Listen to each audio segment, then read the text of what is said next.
Lord, we ask for your judgment to make good decisions here. We ask for the humility to see everybody that comes before us today as your creation, Lord, endowed with the dignity that they respect, that we should treat them with respect as your creation. Lord, we are all made in your image and likeness. And we ask for you to watch over us today as we go back to our parts of the state. Watch over the staff here. Watch over the people that come here today, Lord. We ask this in your holy name. Amen. Amen. Amen. Thank you, Commissioner. Will you call roll? Yes, sir. Good morning. Chairman Rick Figueroa. Here. Vice Chairman Tom Butler. Here. Dr. Ray Keller. Here. Dr. Gary Weston. Here. Commissioner Nora Castaneda. Here. Commissioner Lloyd Hart. Here. Commissioner Sajid Rothschild. Okay. Okay, we have a quorum, Yes. and I think Commissioner Sajid Rothschild is on the way. Okay, we'll add him when he walks in. All right. So we have a quorum present. I have a motion to excuse Commissioner's absence. So moved. Second. All in favor, say aye. Aye. Aye. All right, please make sure you silence your phone.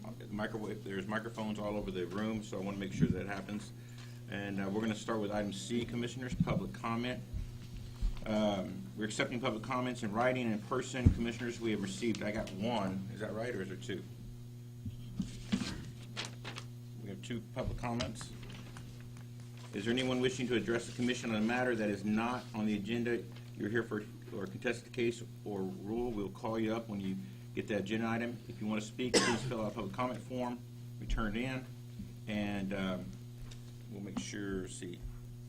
Irma Morales, please go ahead.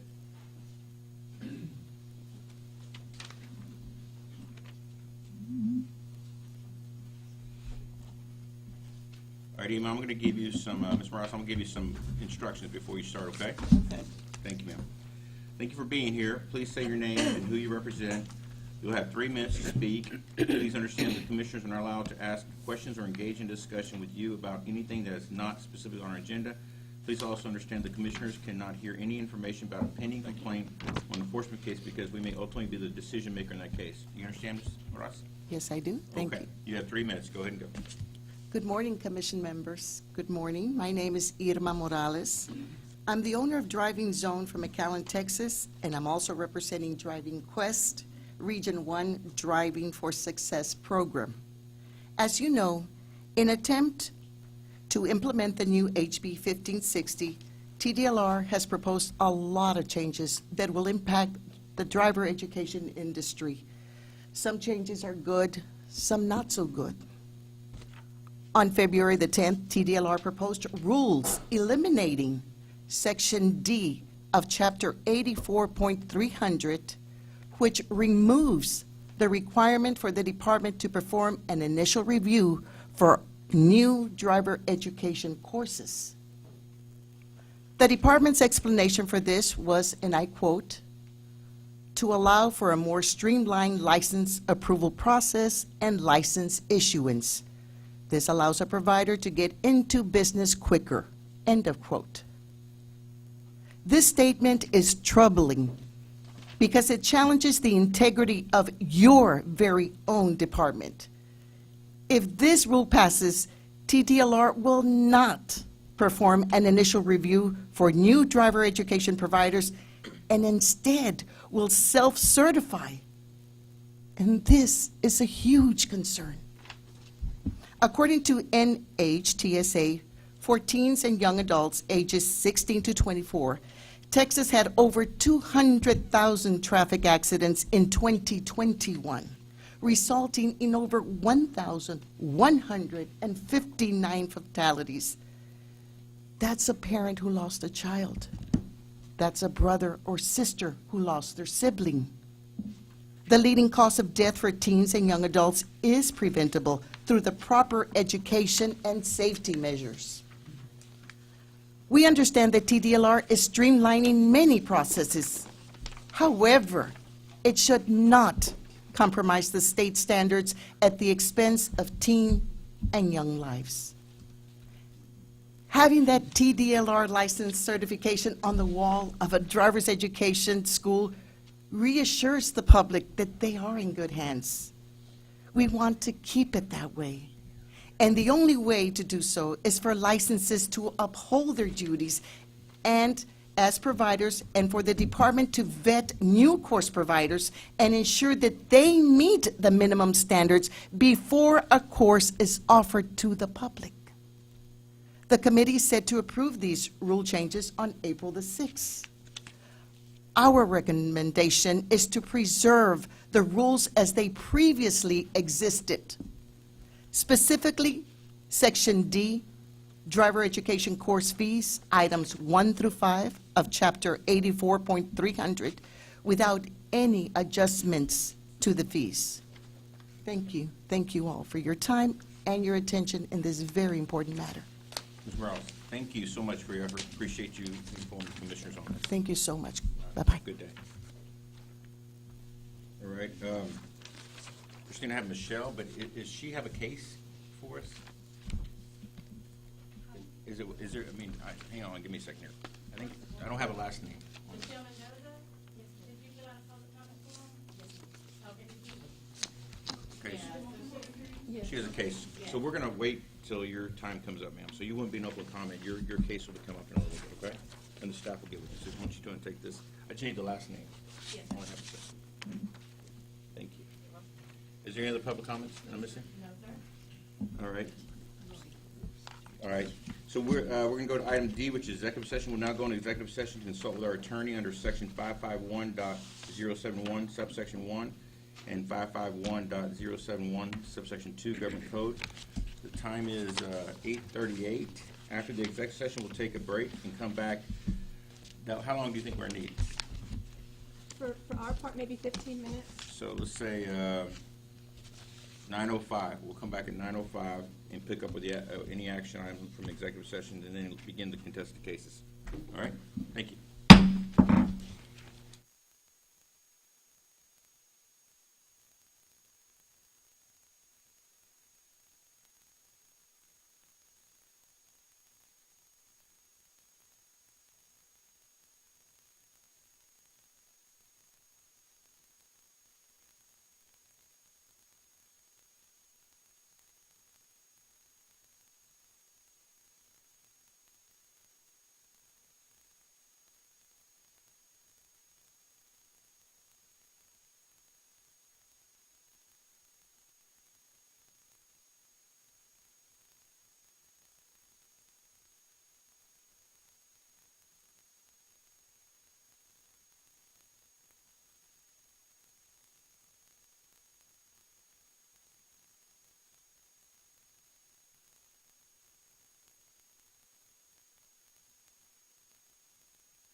time is 9:26. We're back from an open session. Item E, there were no action items needed on our executive sessions. We're going to go to item F, recognition of Commissioner Helen Collier. And she's not here, right? No. Okay.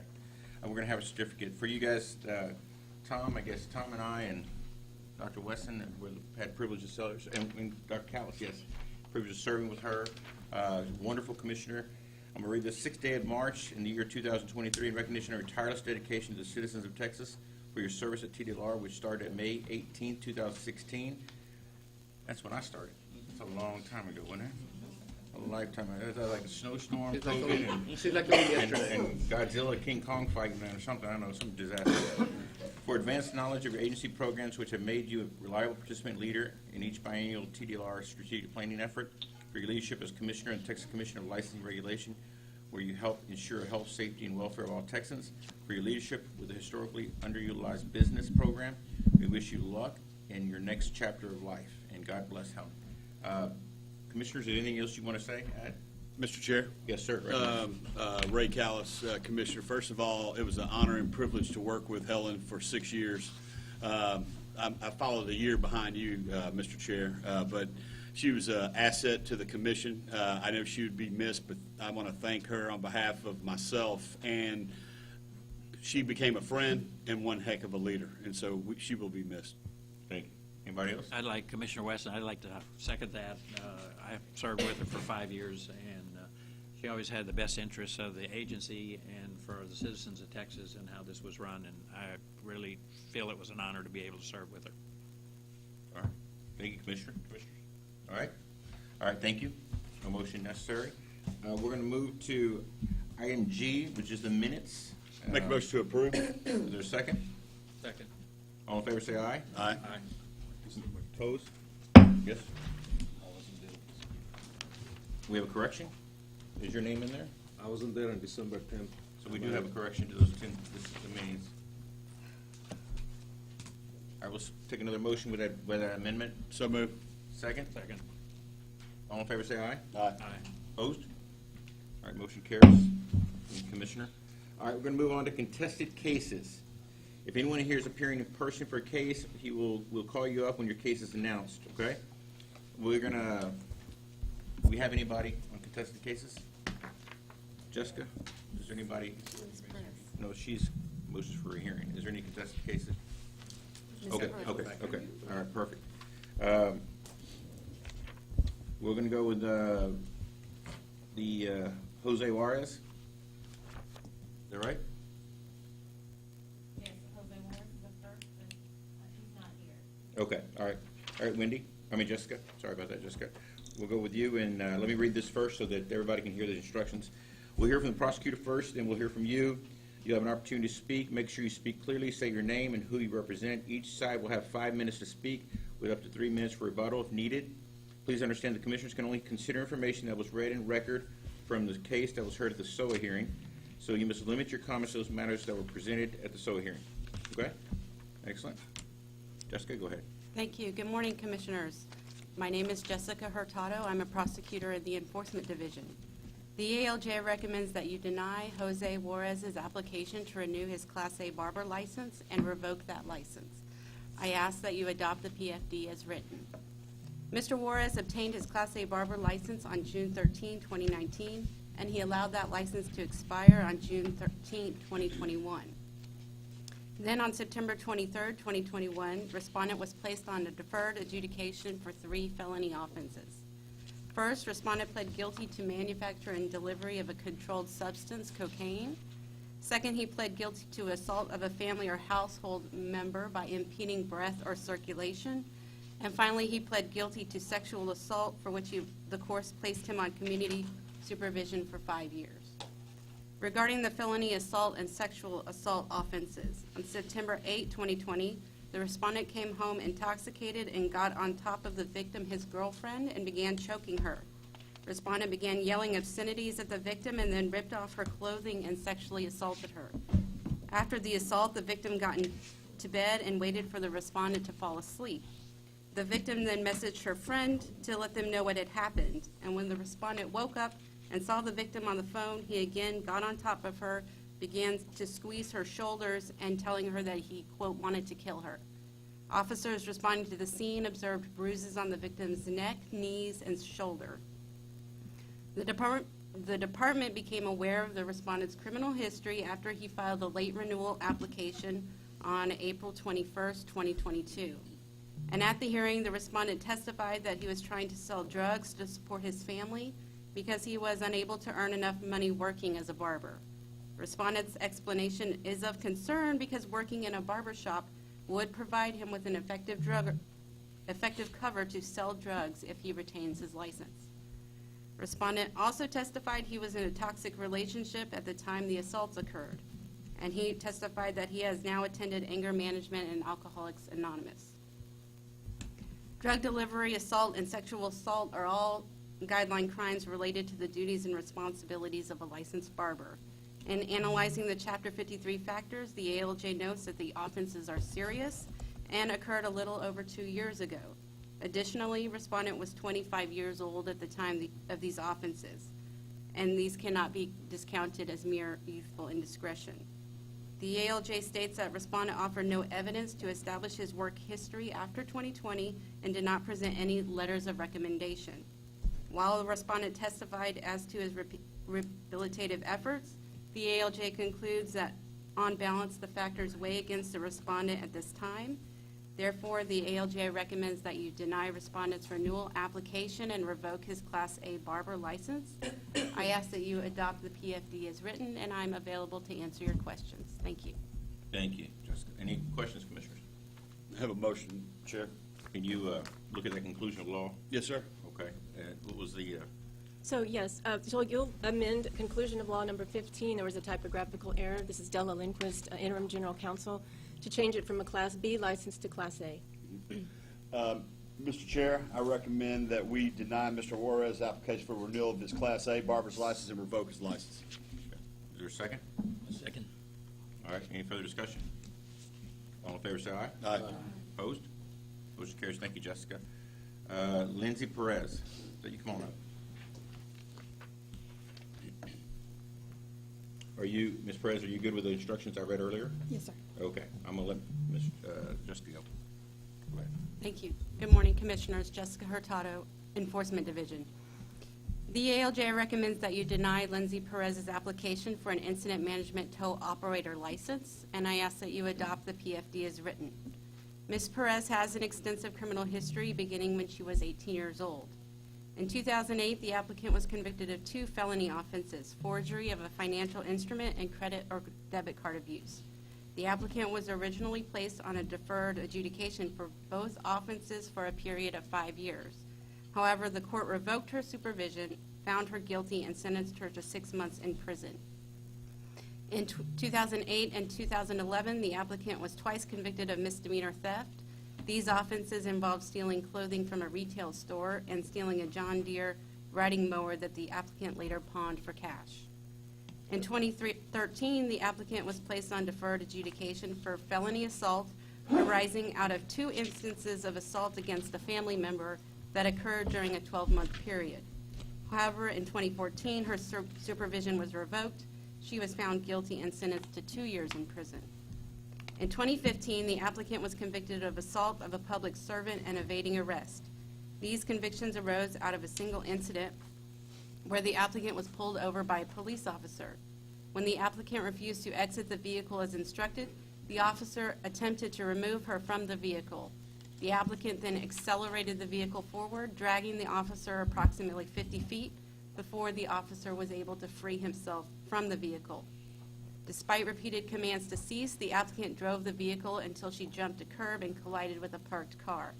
She then fled the scene on foot until she was later apprehended. The applicant was sentenced to 3 years in prison for these offenses.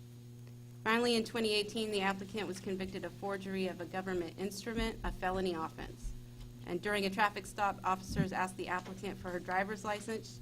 She gave officers a paper permit displaying a false name in an effort to conceal her identity from those officers. She was sentenced to 7 years in prison, and the applicant was 29 years old at the time this offense occurred. The applicant was released from prison on September 17, 2021, and she will remain on parole until February 2025. At the hearing, the applicant testified that her criminal history arose out of her depression, which she stated she began self-medicating. She testified that she and her husband operate a tow company, and she wishes to be licensed so that she can do more to further that business.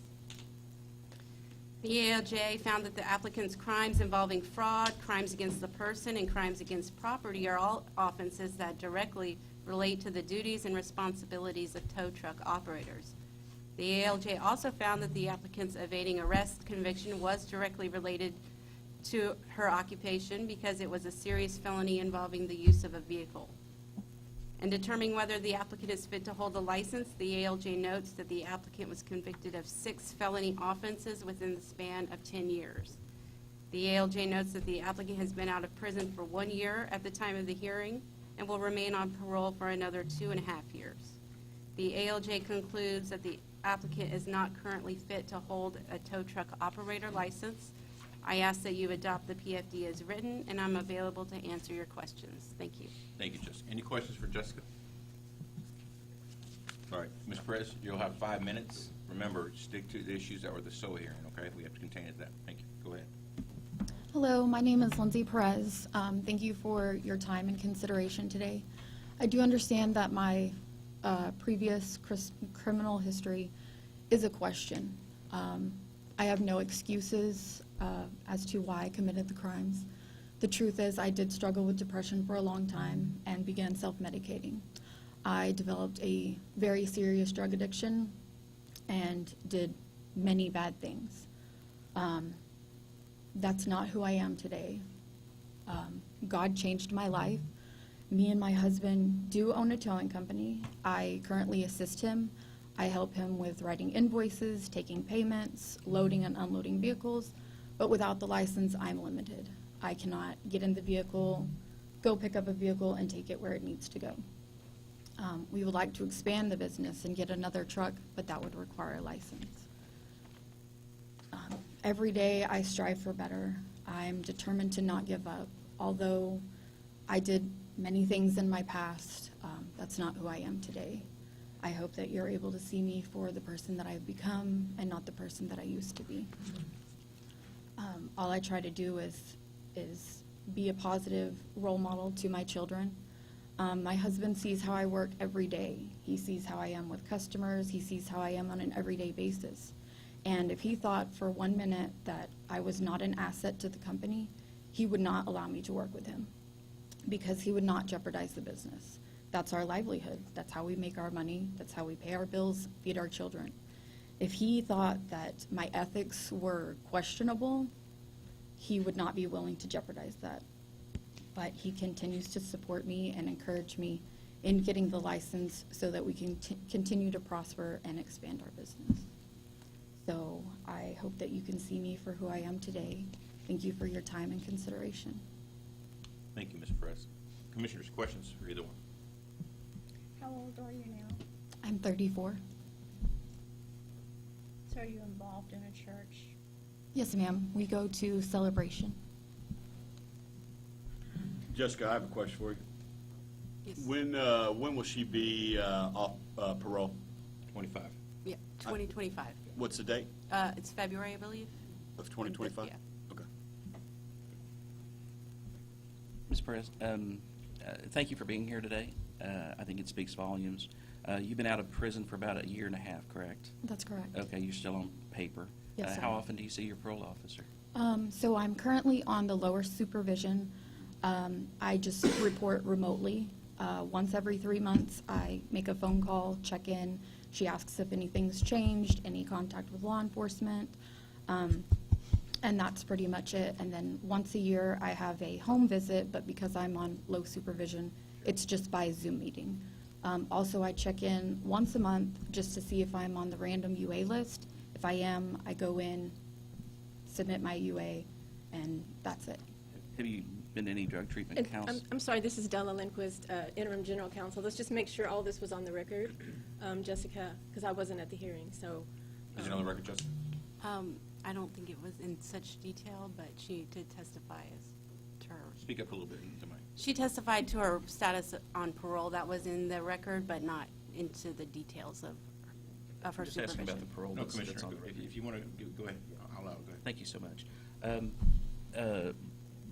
Because your parole is in your testimony, I just want to expand on that a little bit. Drug treatment classes, what were you saying? Yes, I have taken drug treatment classes. There was a program that I went through. It's called Changes, and they offer a drug course in it. I did receive a certificate from it. Are you getting any treatment for the depression? No, sir, not anymore. Like I said, that was 5 years ago that I had issues, and like I said, God changed my life, that He changed who I am. He took the addiction away and healed my spirit. I can appreciate that, and that's a wonderful testimony, but, you know, God also provides people to help us along our journey. So Right. make yourself available to that if you need it. I don't know what's going to happen here today, but I do want to commend you for how far you've come. Thank you. Your criminal background is pretty recent, so take that into consideration no matter what happens here. But you're on the right path, so keep up the good work. We're all going to face hurdles. All of us, everybody up here faces hurdles in our daily lives. So keep up the good work. Thank you. Any other questions, commissioners? Okay. I will take a motion.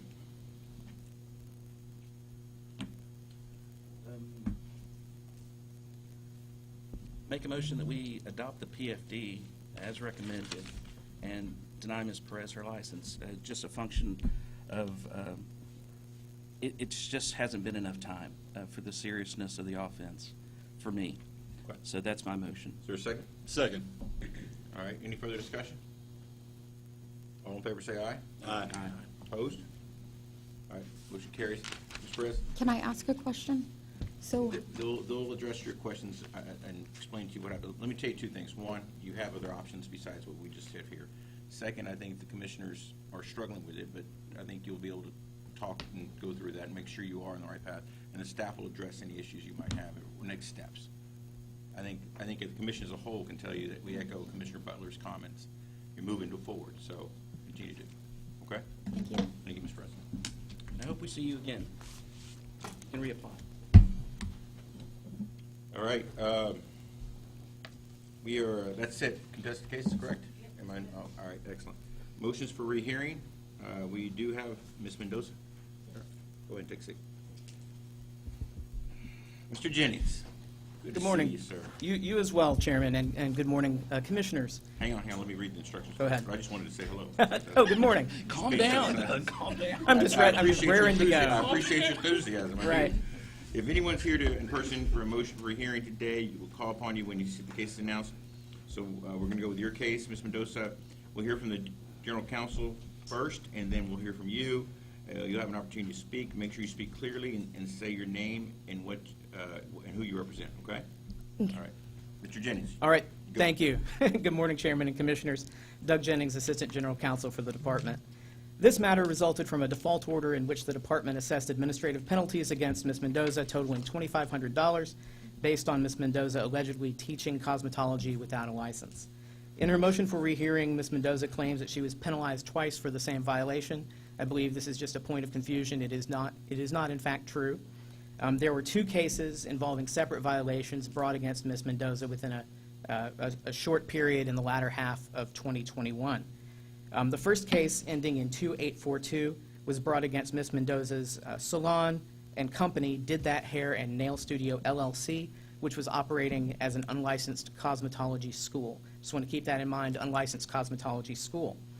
Ms. Mendoza entered into a settlement agreement with the department. An agreed order was signed, and $1,250 in administrative penalties were assessed against the LLC. That has all been paid. So that case she's in good standing on that case.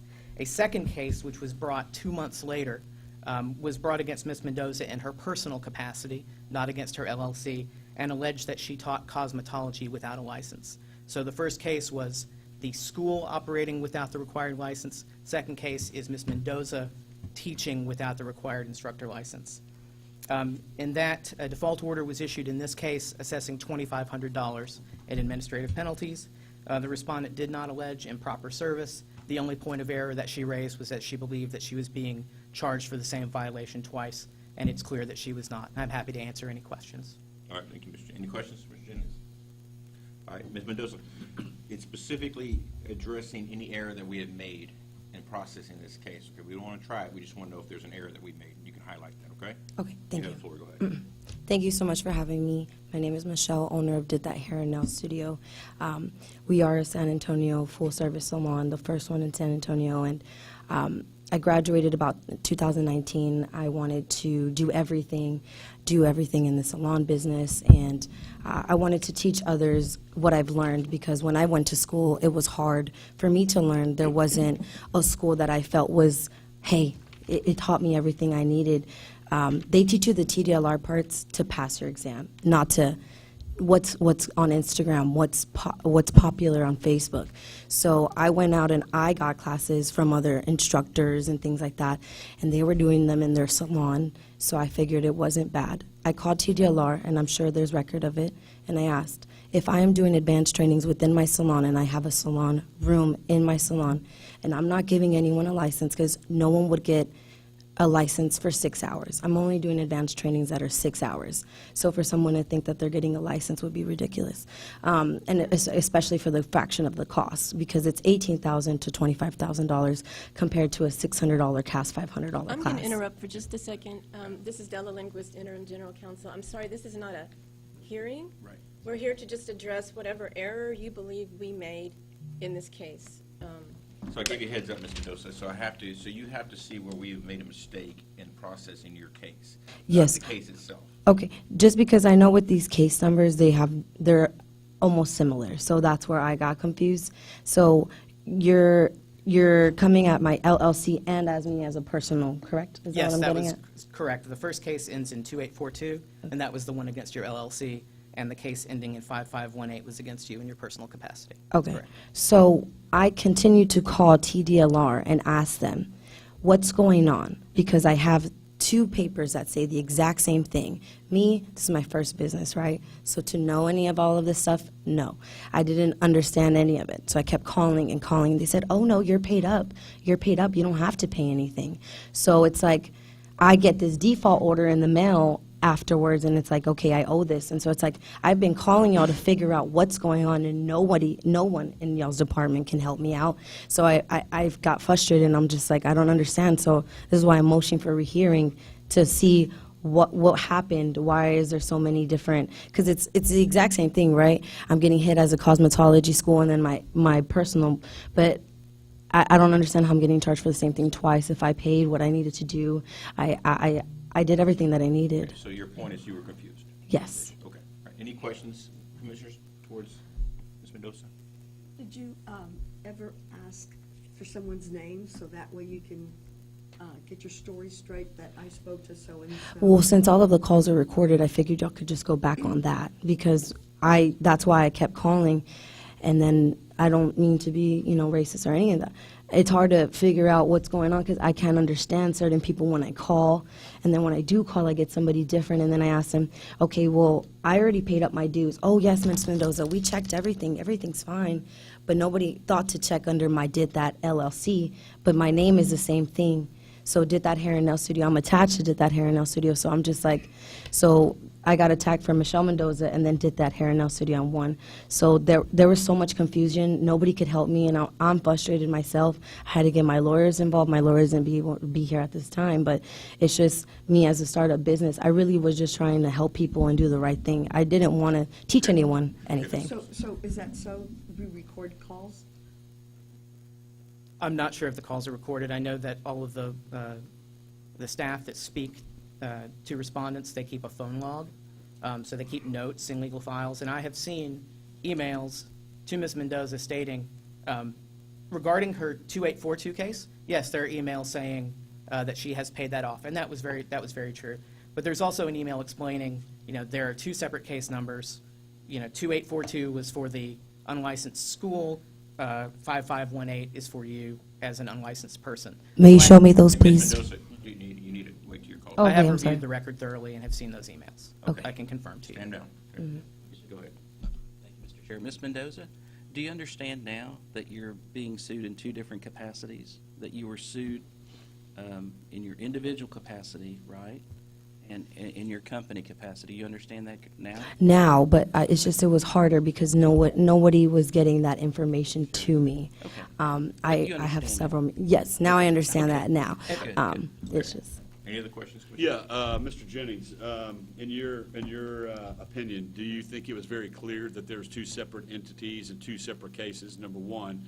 Number two, I can understand the licensee's frustration if we're fielding calls and she can't get what's going on. I'm trying to solve to make sure this doesn't happen again, Mr. Chairman. So I'm asking, do you feel that it was very clear that there are two separate cases?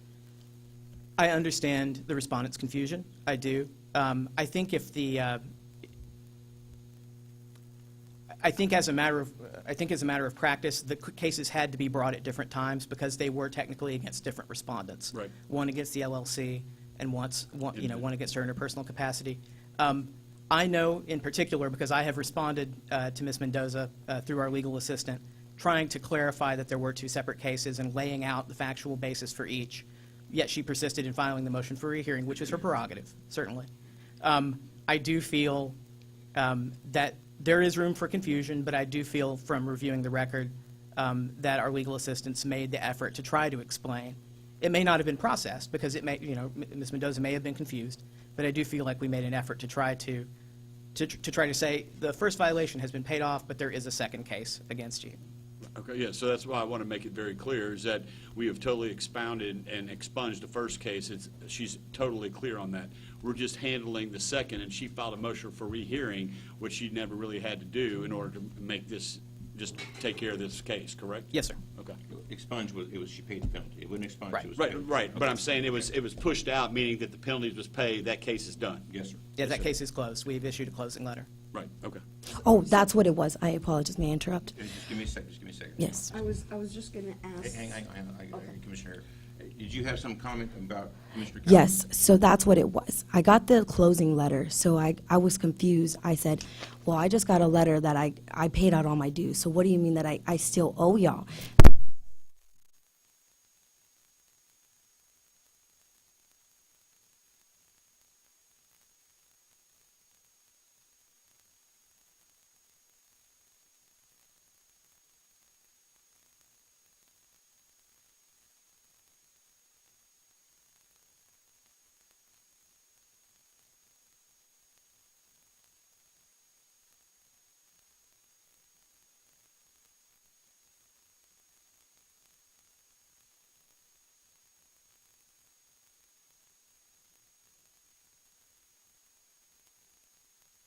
There were separate notices of alleged violation, separate notice of default, separate notices of alleged violations for both cases. The notice of alleged violation for the first case against the LLC was sent in late August of '21. The notice of alleged violation for the present case that we're here for today was sent in October of '21. An amended version of that, adding an extra address, was sent in May of '22. So, Ms. Mendoza, when you paid right there, what did you used a check or how did you pay the penalty? I paid online. So whenever we set up a payment plan for the $1,250, and so I paid my $250 every month, and then I paid it off, and then I got a letter stating that my case was closed. Okay. Thank you. Any questions? No. You good? Okay. Okay, so I was curious as to when the first payment, when she was addressed, when you addressed that she had a first payment, was she aware within that correspondence that she had a second violation? I don't believe that that was contained in the closing letter for the case number. I mean, we are looking at two separate case numbers, which are not similar, by the way. So she was informed that her payments had been paid. She was paid in full on the case ending in 2842. I do not believe that letter. I've seen the letter, but I cannot recall if there was a reference to the second case. But she did receive separate paperwork for the second case, second notice of alleged violation, second notice of default. We have, email and phone logs. So when she makes this phone call, and is it the operator that answers that says, oh, you have paid? Is it, or does she get transferred? I believe she would speak with an enforcement legal assistant who is probably assigned to both cases because they were both with the same prosecutor. Would be informed if the question was about the case ending in 2842, would be told that case has been, that amount has been paid off. There's an email in the record talking about how there are two separate case numbers. So my question would be, if she calls and she says, da-da-da-da, does her name pop up and it says she has two cases? When we look up in legal files, there should be a tab that shows the respondent's name and has a little button that says involvements and shows the other cases. So at our end, we were doing the right thing, or were they just saying to her, do you know? I'm asking, would you know if I've there's- seen correspondence that states that there are two case numbers, and when that there you are two call- cases, two separate cases. Nobody gave me that. And so whenever I called, they didn't even have the other case number. So I kept giving them this case number, the 15518, and that one brought up just one. So nobody could ever find the other one. So under her name is what I'm asking, Mr. Jennings. Under her name, both cases were not popping up? Both cases should appear under her name, Commissioner Castaneda. Absolutely. But that's what It she's should, saying. it should. I hear my question. Okay, It should. hang on. Right, should. Commissioner, give me a second. Okay. Commissioner Weston, go ahead. Do you have a No, comment? I said, well, it said we should. Have we gone in to see if in fact both cases come up? It should come up, but if it doesn't come up, that makes the confusion for the person, the licensee involved, and we need to make sure that is either correct. And of course, today we find out that we've been able to settle some of the questions, and there is two cases, and the second case does need to be paid. Any other comments? Just a quick question. Yes, sir. Mr. Jennings, her status today, the LLC's been paid off. Her status today as an individual, she's in default, correct? That is correct, yes. Okay. Ms. Mendoza, you understand that, right? You understand you're in personal capacity, you're in default. Can we move on? Are you ready to make payments now that you understand? Can we kind of abate the default possibly? This is I'm just sorry, a I'm motion for sorry. rehearing. That's all we're doing right now. So we What do- gotta say, yeah. Della's fixing to blow up, so I wanna No, make sure. I'm fine. I just wanted to give you some options. Right. So Okay, I'm that's gonna good. ask you for those options just in a second. I have I wanna motion. make sure Commissioner finished the question. Yes. Motion. Just give me 2 seconds. Yes, sir. Any, I'm trying to because I know, get is there any questions before we hear a motion? Okay, I before want you to hear make that Della's motion, options. Commissioner, hang on a second. Yes, sir. Okay, before you make that motion, do you mind if I ask Della for the options that are out there? Go ahead. Okay, all right, Della, go ahead. Basically, what happens when you grant or deny a motion for rehearing, if you grant it, the case goes away, but they're going to just probably refile it because apparently she committed the violation. Right. And I don't see anything that there was any due process error. Yes, confusion maybe could have been done better, but I don't see anything here that looks like that case should go away if she actually did the violation. So when you deny a motion for rehearing, then the order would become final, and then she could enter into a payment plan with us or that kind of thing. So You understand that, Commissioners? Oh, yes. Okay, good. I wanted to make sure new ones. Okay, got it. Okay, yes, sir.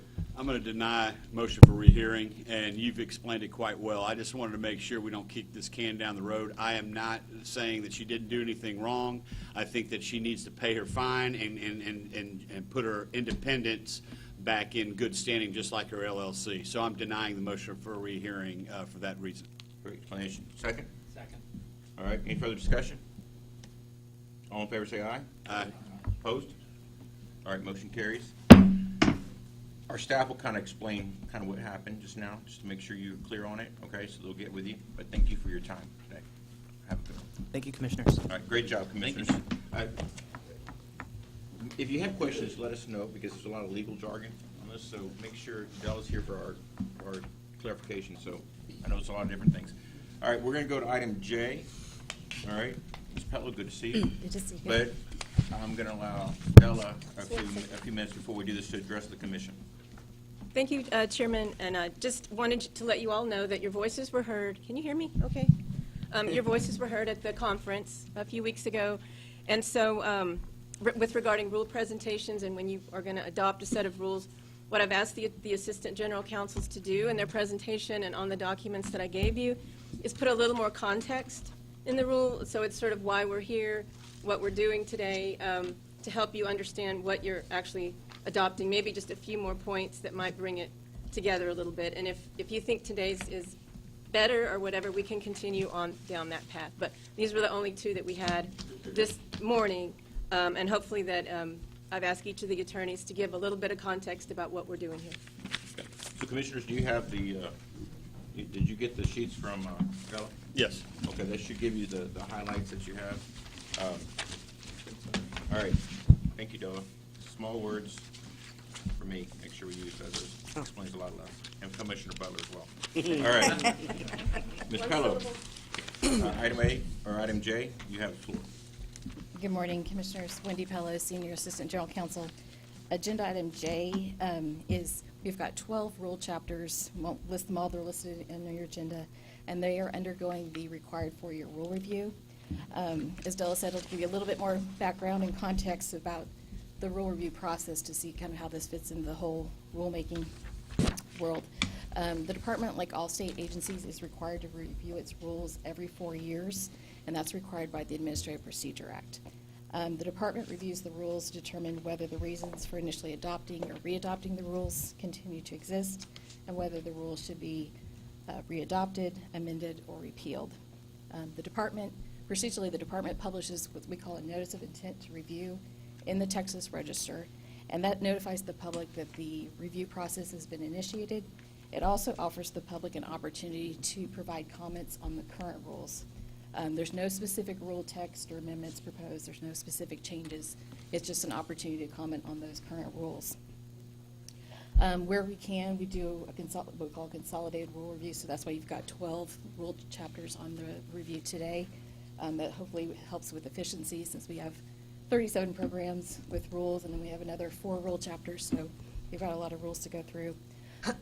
If the department receives public comments in response to that notice of intent to review, or if the department determines the rules are still necessary but amendments do need to be made, we'll propose those amendments in a future rulemaking.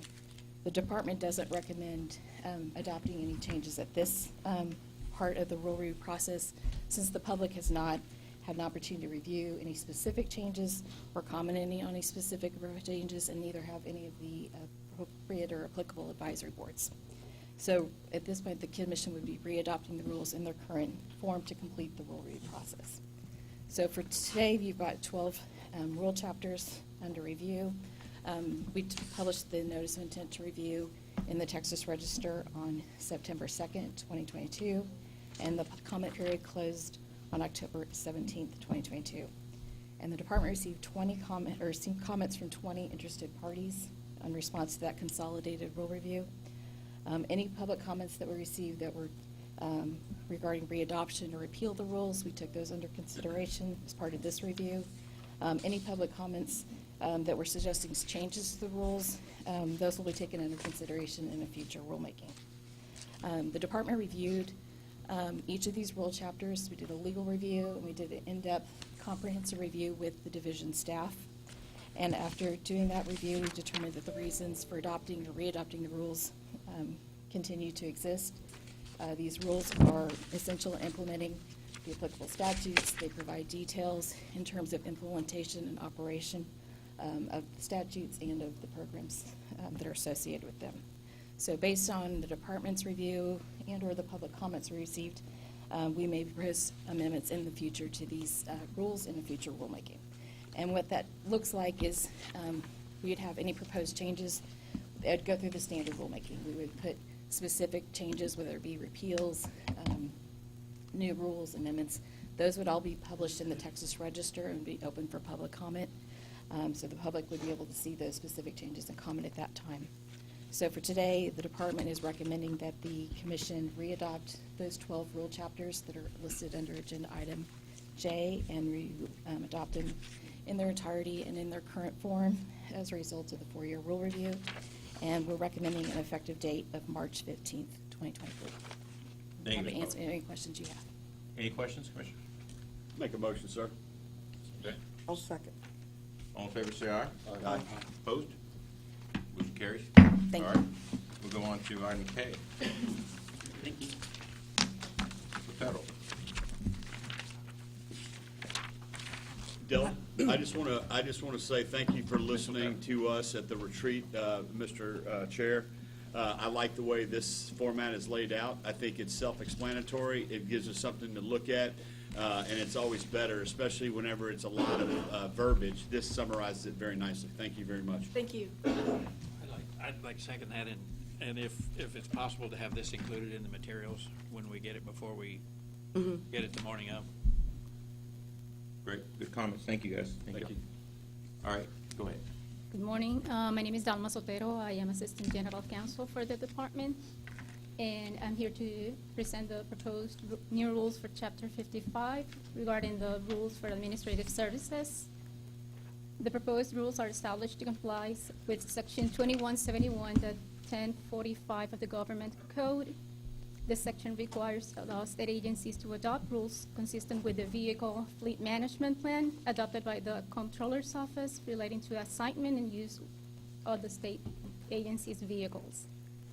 The proposed rules ensure that the department's rulemaking addresses the increase in fleet vehicles that resulted from the transfer of the motor fuel metering and quality and the motorcycle and ATV operator safety programs back in 2019.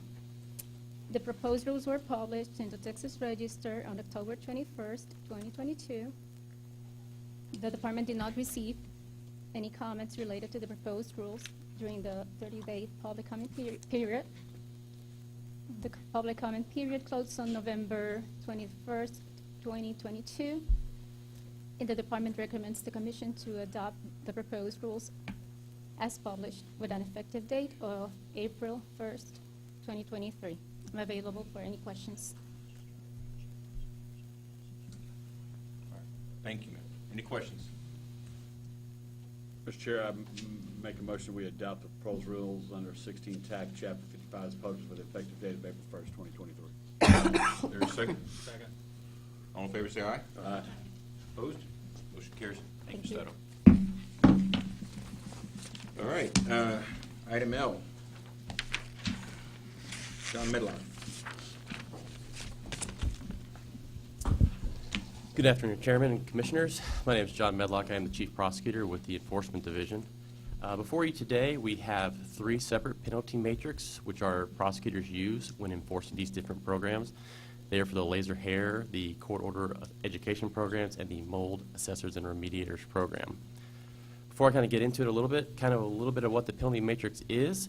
It's kind of a guiding document that we use in prosecution when we're evaluating whether or not violations are serious and in what level and classification of penalties to assess. It is published on our website and also with the Texas Register. It puts the industry on notice as to if you are going to commit a violation, what one of those violations would look like, and about what kind of penalty and the severity of that would be. It also puts the public on notice as well. It gives the guidance for the prosecutors because we like to try to keep violations, similar violations, classified similarly and assess similar violations so we have consistency throughout the programs. What it does not do, it does not create new law. We simply lift what the laws and the rules are, put them into this document, and kind of put them into a plain talk version so that the people can understand it and that they'll know what it is that they might be charged with. It also does not obligate the department to go after certain violations. We do have discretion. We do take cases individually on a case-by-case basis to determine whether or not there are other remedies and other solutions that we might have, such as informal resolutions, whether we can get restitution or get the consumer made whole. The other thing is not binding on this commission. Just because we assess a penalty at a certain level or a certain violation, you guys still have the discretion within our Chapter 51 authority to either go higher or lower with whatever penalty has been recommended.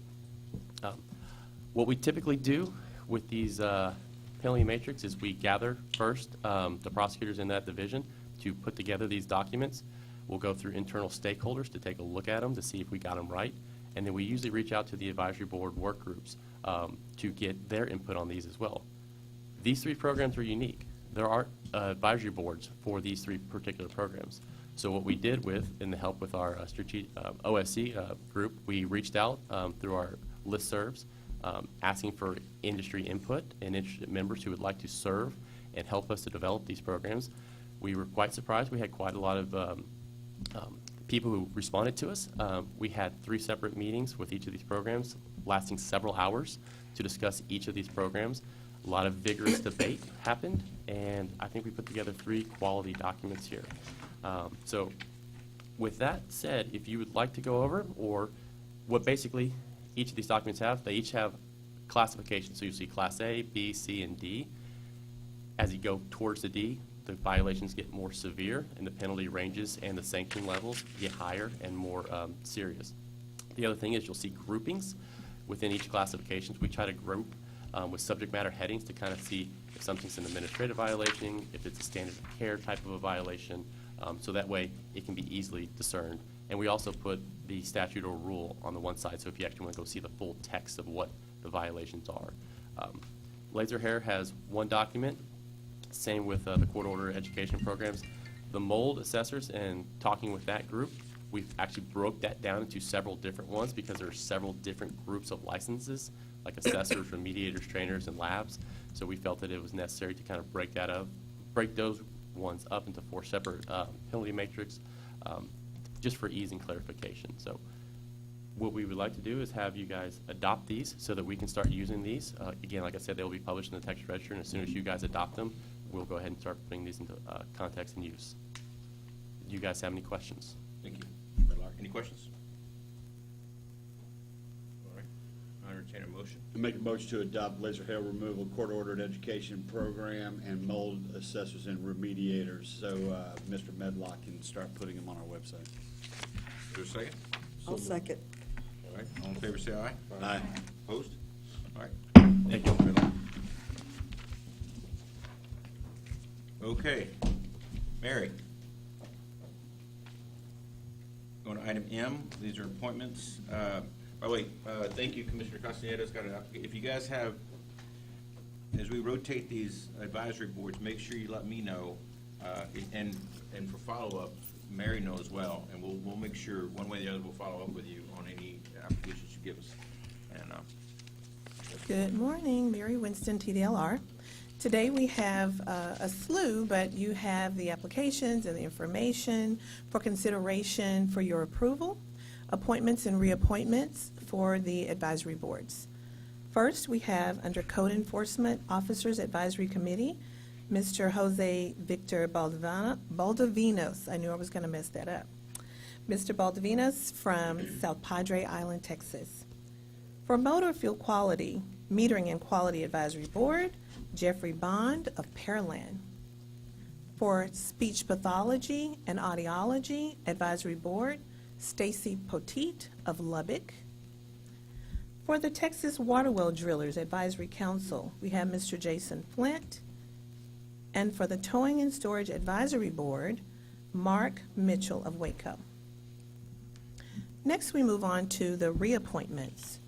For Air Conditioning and Refrigeration Contractors Advisory Board, Mr. James Graves Jr. of Houston, and Mr. Dave Yelovic, also of Houston.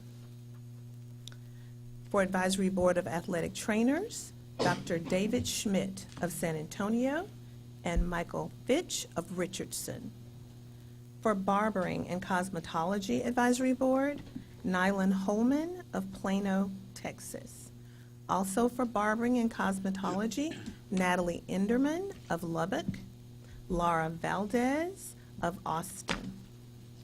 For Behavior Analysts Advisory Board, Mariel Fernandez of Houston, Texas, Dr. Stephanie Sokolowski of Harlingen, and for the Board of Boiler Rules, Bill Quisenberry of Amarillo and George Crawford of Lubbock. Also, we have Stuart Shannon Nestor of Austin, Texas.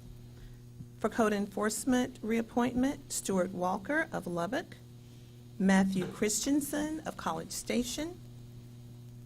For Combative Sports Advisory Board, Carrie Hatley of Midland, and Maurice Termite Watkins of Crosby, Texas.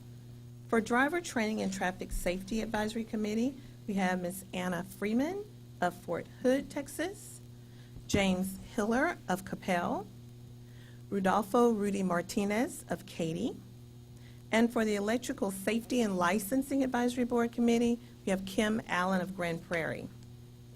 Stacy Mighty of Houston, Joseph Mark Roach of Portland, Texas, and for Elevator Advisory Board, Scott Anderson of Houston, Texas, Grayson D. Gill Jr. of Dallas, Texas, Brian R. Morris of El Paso, Texas, and Greg Tamez of San Antonio, Texas. For Hearing Fitters, Instrument Fitters and Dispensers Advisory Board, reappointment, Mr. Gary Hahn of San Angelo, Texas. For Licensed Breeders Advisory Board, we have, Advisory Committee, we have Laura Donahue of Austin and Eric Schultz of Carrollton. We also have Christina Stevens of Crowell, Texas. For the Midwives Advisory Board, we have Dr. Charlotta Guillory of Houston and Destiny Hooper of Pearland, Texas.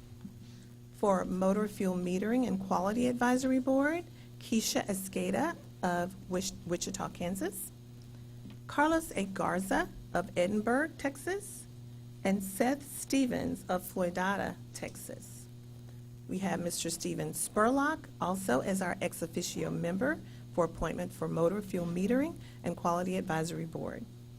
For Orthotists and Prosthetists Advisory Board, reappointment, Randall Duncan of Sherman, Miguel Mojica of Dallas. For Property Tax Consultants Advisory Council, we have Ms. Deborah Balcom of Austin, Texas, Mr. Jeffrey Berger of Irving, Texas, and Mr. Stephen Mills of Dallas, Texas. For our Registered Sanitarian Advisory Committee, we have Claire de Guzman of Tyler. For Registered Sanitarians, we also have Stephen Katsatos of McAllen and Victor Morales of El Paso. For the Texas Tax Professional Advisory Committee, we have Joseph Vela of Alice, Texas. And for the Waterwell Drillers Advisory Council, we have Michael G. Becker of Marble Falls, Texas. Also for Waterwells Advisory Council, we have Billy R. Lang of Rowena, Texas. Roger N. Russell of Nacogdoches, Texas. For the Towing and Storage Advisory Committee, we have Mr. Gary Hoffman of Robinson. And for the Weather Modification Advisory Committee, James P. Nance of Austin, Texas, and the Honorable Frank Riley of Granite Shoals, Texas. So right there we had a broad swath of our committees that are up for appointment and reappointment for your consideration. And at this time, that completes my report. So, thank you, Mary. There's a lot. There's a lot. Commissioners, especially you rookies, there'll be a test after this one, so I hope you paid attention. All right, and next spell name.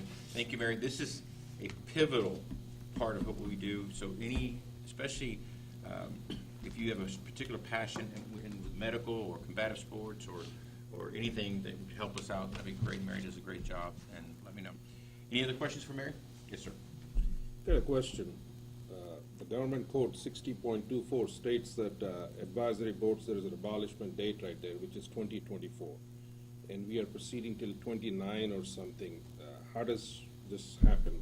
How do we, is it going to be, the statute is going to extend that past the deadline, or what are we trying to do right now? So what we're doing by making these appointments is a continuation. We can't state for fact what will be done with that, but we're prepared just in case.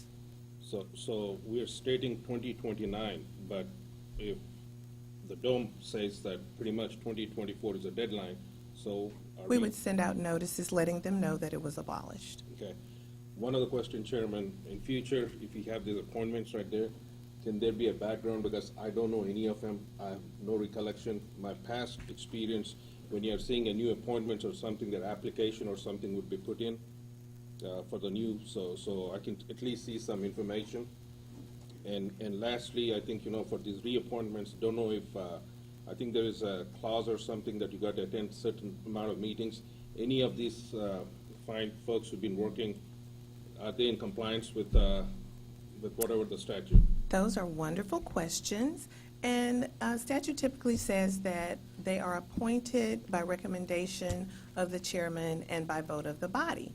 So how we've handled that historically is that I drag this chairman out and the previous chairman before him and make him sit through a long, tedious sometimes process of going through each of these. We actually have statistics, thanks to Anna, Angelica, and Delia, who are part of the advisory board team, for the number of meetings they've attended, for the length of time of attendance, how many, we have all of that information. You're comfortable, right? Yes, we are comfortable, and the chairman gives his okay, and he also lets me know if it messes up, it's my fault.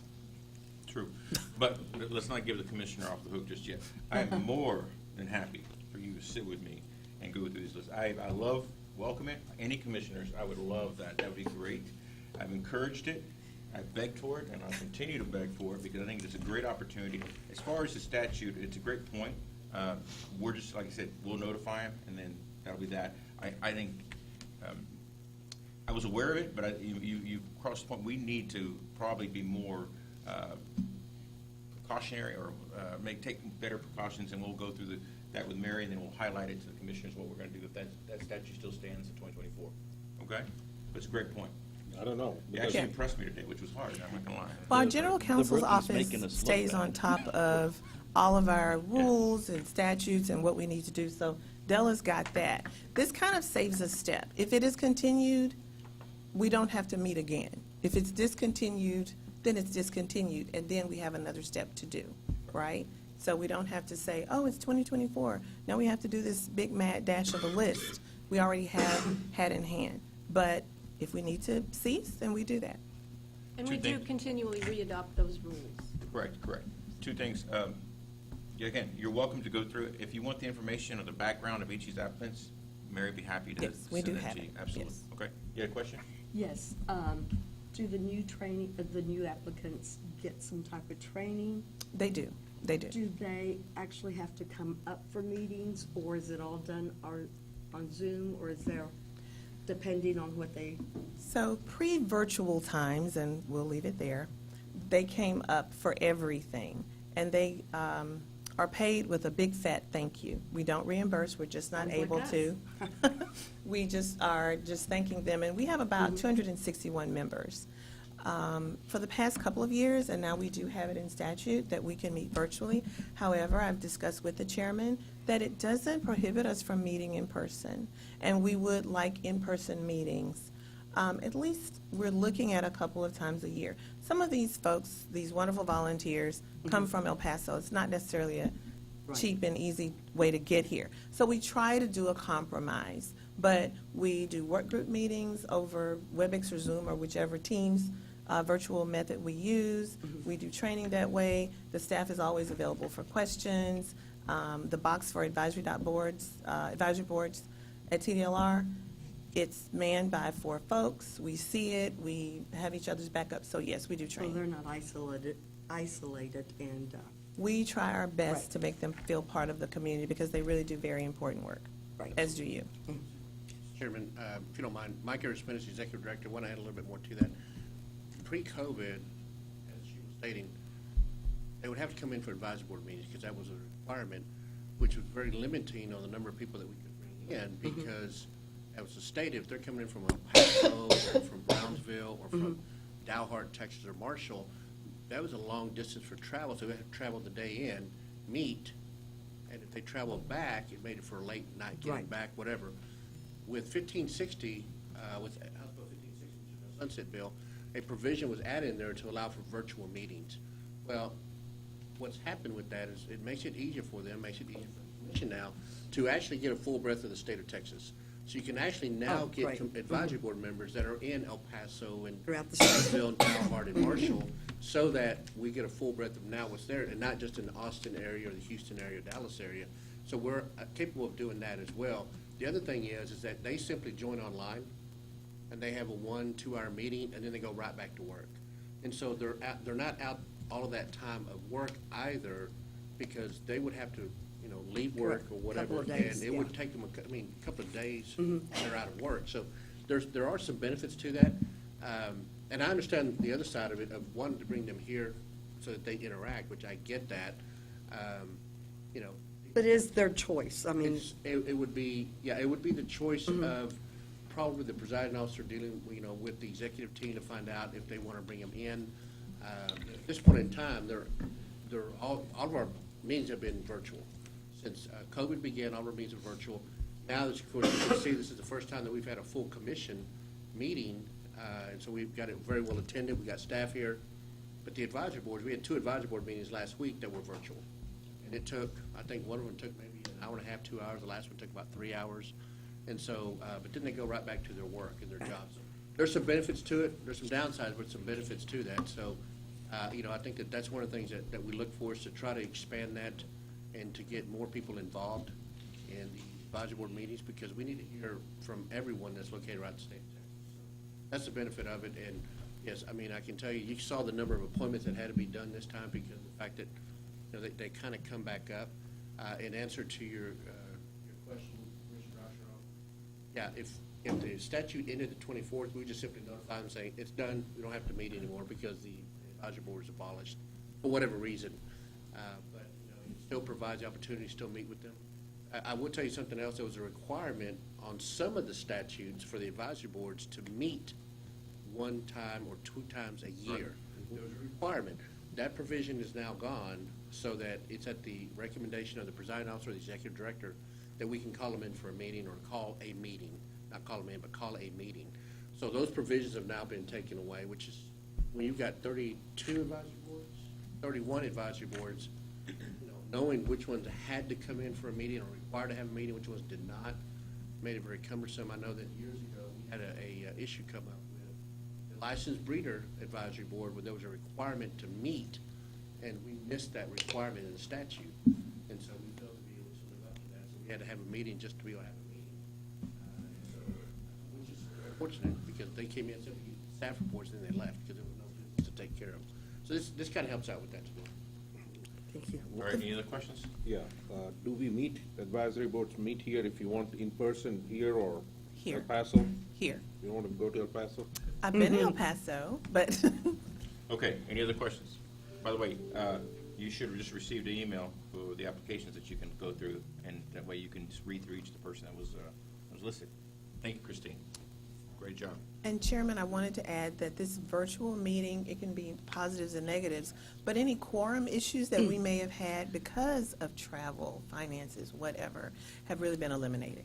Yeah. We've taken the time out so they can all, no matter what level of technical ability they have to get on. Again, thank you, Anna, typically. And so we haven't had those issues. We've had great attendance. All right. Any further comments? I will take a motion. So moved. Second. All in favor, say aye. Aye. Opposed? Motion carries, Mayor. Thank you. Good job. All right, item N, executive office reports. Mike, is this you? Mr. Chairman, Commissioner Mike Smith, Executive Director. We do have several things we want to bring you up to date on. I'll probably provide you a legislative update. I know that Senior Deputy Executive Director Christina Kaiser will give you the sunset update. And I'm going to ask our Deputy Executive Director to provide kind of the finance update, if you don't mind, just the hearings that we've had. But I'll let you know that as of now, there have been over 5,000 bills filed in session. Of that, we're tracking 359 bills that would have a direct impact on the agency in some form or fashion. This would be, you know, open meetings, HR issues, you know, new programs being created, all those type of things. So we are tracking that. We've got a great GR team that has a sheet, kind of a PDF that we follow that's updated regularly to let us know it's been filed. If there's any status changes to it, they go to a committee hearing, and they notify us that as well, so that we know. At any point in time, if you're interested in that document, just let us know. We're more than happy to share it with you and send it to you. It's it can kind of let your eyes glaze over sometimes if you're looking at all the bills being filed. But they're out there ready for us to be able to track. I will let you know that there's a couple of ones I want to point out to you, which I've mentioned to you before in my Executive Director update. The Vet Board, which is the State Board of Veterinary and Medical Examiners, the bill has been filed. There's been a bill filed in the Senate by Senator Johnson, and on the House side by Representative Holland. We're tracking that bill. Basically, that bill would administratively attach the State Board of Veterinary and Medical Examiners, which I'm going to call the Vet Board. they'll attach the vet board to us for a period of 4 years, administratively attached. The first 2 years would basically be, we would have complete oversight of that agency. The vet board, the board of directors, would become an advisory board under this commission. So this commission would have oversight over the vet board, the actual board of directors. And we would assist in helping them trying to look at their processes for licensing, enforcement, rules, anything that would happen, financials. We would have kind of oversight for that. In that time frame, we would review also to see if there's any changes that need to be made from a legislative statutory thing, so that in the next session, the 89th session, we would make recommendations to the Sunset Commission for possible legislative changes that need to occur in order to improve their efficiency, their process, or whatever the case may be. Then at that point in time, in the event that those changes are adopted and passed by the 89th session legislative body, then we'll be attached again for 2 more years to implement those changes that would come out of the 89th session. As a reminder, we're in the 88th session right now, but the 89th will be the next session. So that's what we're looking at, beginning September 1 of 2027. Then the vet board would pretty much go off on their own, and we would cease to be administratively attached to each other at that point in time. So it's a 4-year process that we're looking at. And so it's early on. We've just started the process, but there was a recommendation that came out of the Sunset Commission making that referral to us. The vet board has been under Sunset review for 6 years. Are we going to have a representation, Mary, on that for the? That's a governor-appointed board. Oh, Are you talking okay. about the board? Yeah, that board will continue to be a governor-appointed board, very similar to what this board is. Mhm. And it's very similar to our IHB that we have and the podiatry board, which are all governor. Okay. So it'd be very similar to that. But then at the end of the 4 years, then they would go off. And then they would be their own board again. We will not have authority or oversight of that board. So after this session, would that be the only board that's actually going to be handed our way? At this point in time, that's the only thing that we see on the bill being filed. So we never know what's going to happen. I can tell you there's some legislation that we have filed to create a mold advisory board, and if the bill is passed, then there'll be a mold advisory board created. A what? A mold advisory board for mold remediation. Oh. Yeah, we have the program, but there is no oversight of board, and we've, that was one of our statutory, our strategic initiatives, to try to get a mold advisory board. And so that legislation has been filed. We're tracking. I will tell you also about a lot of discussion taking place right now on electric vehicle charging stations. So the EV charging station is another big deal that we're looking at. That bill has been filed by Senator Schwartner, and it's also been, there's a similar bill filed on the House side by Representative Canales.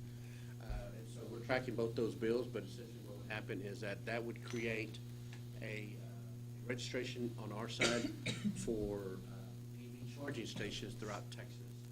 And so we're tracking that bill. There was a bill filed last session in the 87th, but it died at the end of the session.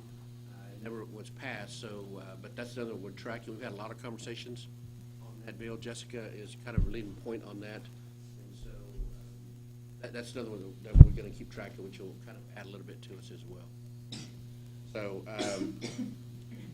that's all I have on that. I will mention to you that,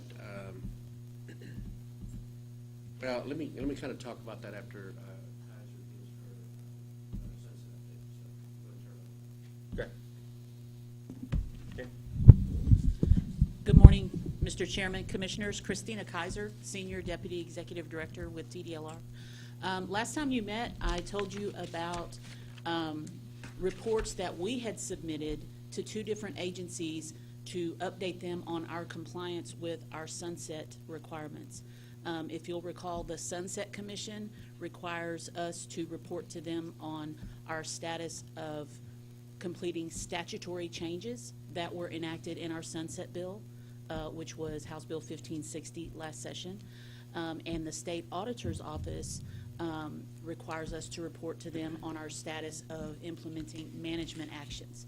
And those are things that we're still directed to do, but they were not part of the sunset bill. And so since that time, both of those agencies have made their own reports public where they are acknowledging the the status of our implementation. On January 4th, the Sunset Commission issued its compliance report on implementation of 2021 sunset recommendations, specifically statute change recommendations. That report includes 14 agencies, of which TDLR is one, of course. The report reflects that TDLR had 29 statute change recommendations adopted in the bill. Out of those 29, 19 are fully implemented and 10 are still in progress. And the overall, of all 14 agencies combined, the overall rate of recommendations being completed was 71%. On January 11th, the Sunset Advisory Commission met over at the Capitol. We were there. And this report was presented to the Sunset Commission in the public meeting, and we were ready to answer questions, but no questions were asked. And so that is kind of the last time that we're going to be called upon to be available to answer questions, I believe. On the state auditor's side, we reported on our progress on management actions to the state auditor back in August of last year. In January of this year, when they were getting ready to compile their report, they gave us another opportunity to refresh our statuses if we had, and we did, because of course we were doing more work between August of last year and January of this year, so we had some more stuff that we had finished, so we gave them updated information. And then on February 7th, the state auditor's office issued their report on self-reported implementation of sunset management actions. That's a big mouthful. This report included 11 agencies. TDLR's showing in that report was that out of 6 total management actions, we have fully implemented 3. We've substantially implemented 1, and we have 2 that are still ongoing and in progress. In addition to these things, I think going forward, the only sunset updates you're going to hear from us are when we check off some of the big 3 items like the DES, driver education and safety. That's a big lift, and there's a whole lot of work being done on that right now. Similarly, barber and cosmetology being merged together. There's a lot of work being done on that right now. So we will give you updates when those things are complete, but otherwise you probably won't hear a whole lot more out of me about sunset. I did want to mention regarding driver education and safety that we have some informational summits that are coming up.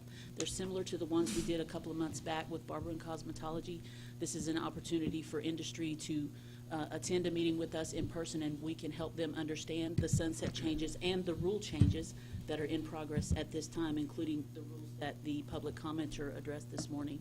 Those are April 3rd, April 17th, April 24th, and May 1st. Where are they located?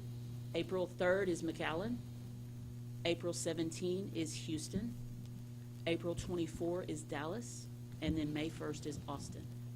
And those are reflected on the website as well if you want to go back and refer to those. Commissioners, it'd be great if you guys pop your head in at one of those just to hear the commentaries. It goes a long ways, especially. And those are all Mondays. We'll make sure that every commissioner gets those dates. Okay. I'm happy to answer any questions. Otherwise, I will yield the floor. Chair, I want to ask a question to Mike. You know, Mike, you mentioned about we are absorbing or wet board or something. Are we keeping track of the cost, what you're incurring? Because, you know, it's not a pile right there. They keep on, because you have to go and ask them for monies to do your work right there. If something extra is coming in, there is, as chairman can call, any new business comes in, there is a transaction stuff goes on. Are we keeping track so we can report back to them that, hey, this is what we are incurring expense and, you know? Are you asking reference to legislation that's changed? No, or on the wet potential board, coming in? on the wet board, whatever it's going to be coming in for your oversight, the agency's oversight. Yeah, on the, which, Hemick could talk a little bit more in depth about it, but whenever there's legislation filed, then we have individuals on board, actually Tony Cuvion will file a fiscal note, because LBB will request a fiscal note on legislation that would affect us. And so that's a part of what Tony does, is go through, find out if there's going to be additional equipment, there's going to be travel, there's going to be, you know, that expense that occurs in licensing or regulating that particular industry. That's a part of what Tony's job will do. And of course, Tony works for Hemet, so they can probably a little bit more in depth about it. But yeah, the fiscal note is a part of any legislation. Yeah, got it. Thank you. I'll go ahead and turn it over to him and let him talk about our finance side. Okay, thank you. Good morning, Mr. Chairman, members. I'm Hemet Macon, Deputy Executive Director for Administrative Services. Happy to give you an update on our budget progress during the session. Friday will mark 2 months into the 88th session, and that leaves us with only 3 more months to go. So the 2 major budget hearings have been completed. Senate Finance met first on February the 15th. Mike and Brandy, our CFO, testified on our budget. Commissioner Draksharam was present. Thank you so much for being there. On February the 23rd, House Appropriations, our subcommittee for Articles 6, 7, and 8, they met to hear our LAR request. Mike and Brandy testified again.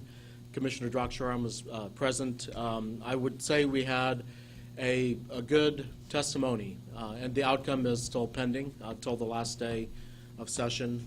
We're going to head into noon on Memorial Day to see what we get, but we had a good hearing, great questions from the members. They're familiar with TDLR, and we also received some encouraging words of support for the things that we do, which could not be possible without the work that you do.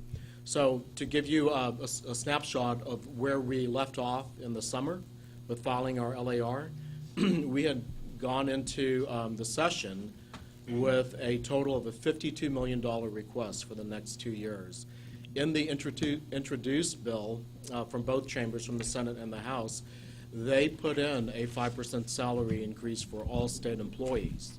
And that could be as effective as soon as July 1st, and at a minimum of $250 a month. Because the state did that and put that into the introduced and base budget, we modified our exceptional item number 2 and lowered it by about $6.6 million, because we had asked for that amount as well. So we weren't going to double ask them. We did thank them a lot, both committees, for doing what they did, and every agency appreciates them, making such a big investment in all state employees. So that being said, our modified total request for the next 2 years is $45 million. Pending before both houses right now is our licensing system request for $32.9 million. They are going to look at that as a broader statewide initiative. Multiple agencies have IT needs. Typically, they do that. They look at all of those and then see what funding is available. So we don't have a decision yet. It would still be too early to get a decision, but they've pended that for further study. Again, on salaries, the state, on their own, funded a 5% increase. We did ask for an additional $3 million to restore our FTE cap. We're currently staffed at about 486 staff. Our cap is 564.2. You've heard all about that. We don't have the total funding to fill that cap, so we've asked to fill that. And that item, too, is being pended for further salary study across all state agencies. It's something that we would expect, because we're not the only one asking for full cap funding. And this includes our request for IT market salary competition. Something that came up at appropriations last week, Representative Bell is concerned about creating an FTE migration. You give one agency market salary raises, you don't the other one, they're going to siphon the other agency. And I've never heard in 28 years any member referred to it as an FTE migration, but that is what happens. And ironically, that is the argument everybody was making in competition for each other, but Rep. Bell picked up on it to put the brakes on it, and he wants a deeper study on the impact of approving or not approving salaries for certain agencies. Our exceptional item number 3 for combating financial crimes, the FCIC, that was adopted at the House. That's great news. And again, we're waiting outcomes from the Senate as well. So that was for a total of $5 million for the 2 years for the forensics crime, financial crimes forensics lab and things of that nature. Our ATU request for 14 additional staff that Mary oversees, that rider has been adopted to remove a limitation that we have to cover the cost of funding our anti-trafficking efforts, because it's a statewide effort. TABC, TDLR, Attorney General's Office, HHSC, we're all in the same fight together. So the state is going to cover those costs, and we don't have to cover that out of our budget. And that's good news, but we're still waiting for final adoption on our total request. Our motorcycle safety number 5 improvements, that for that program, that request has been pended. So we're still waiting for more study. Our mold inspections, Mike had mentioned the mold advisory board. That's out there.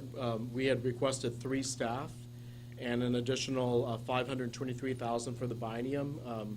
This impacts Eric Beverly's field inspections division. The House adopted that item to enhance our mold inspection efforts. Mold is here to stay. It's endemic, right? We live in a very humid climate, so everyone's in agreement with funding those improvements. And last but not least, Dalma had presented on our fleet management program rules required by statute as we continue to develop this program. Before 2019, we had 2 or 3 vehicles assigned to the agency. After 2019, by way of TDA and DPS, we have 51 vehicles, which includes trucks, SUVs, trailers, a forklift, ATVs, things of that nature. Well, 12 of those have exceeded their life cycle. They're over 10 years old, they're over 190,000 miles, and Mike went to go kick tires and they fall off. It's terrible. So we've asked for $590,000 of funding to replace a dozen vehicles and upgrade some and give our staff safe vehicles. And Dalma's rules that you adopted allow us to assign those vehicles for specific purposes. So that has been adopted in the Senate's supplemental bill. The hearing on that is Wednesday. We'll be at the Capitol for that. And so they gave us that funding from ARPA money, from federal money, because it's a one-time cost. And last but not least, on fleet, one of our biggest challenges is supply chain. So I've heard, anecdotally that Ford and I think Chevy have stopped production of some trucks because they're getting to a point of oversupply, but we're still waiting for the requests that we put in to replace half of our trucks and SUVs. So that is my update for our LAR. Again, we're by no means done. The ink is not dry, and we're going to take this all the way till noon on Memorial Day. And at future meetings, we'll give you a full budget update, and we're still rooting for the $32.9 million for our very critical licensing system.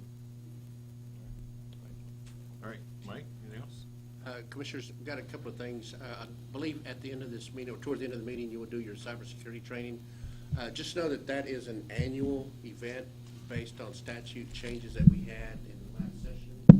So if I'm correct, the training that you have to do takes like maybe 20 minutes max, but it's just cybersecurity you have to do.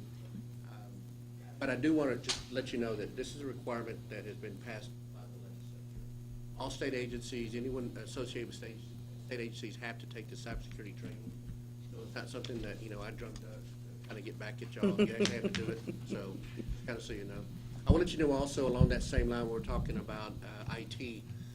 Back on December the 7th, Governor Abbott issued a letter to the legislative leaders as well as state agency leaders.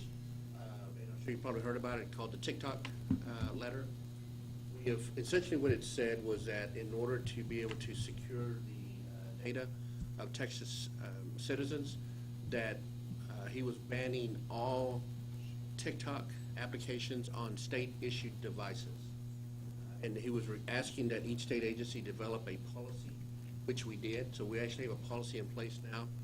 And essentially what happened, I boil it down to 2. One, if you have a state-issued device, which would be a cell phone or your iPads, whatever device that you have, laptop, Surface Pro, then there will be a prohibition for you to be able to download several applications. The main ones you hear about is TikTok, but there were, I believe, like 13 different applications that were identified by DIR to be banned, which came from either a Chinese company, a Russian company, Iran, or North Korea. And so those are the 4 countries that they looked at banning. And so these have been taken off of any state-issued devices.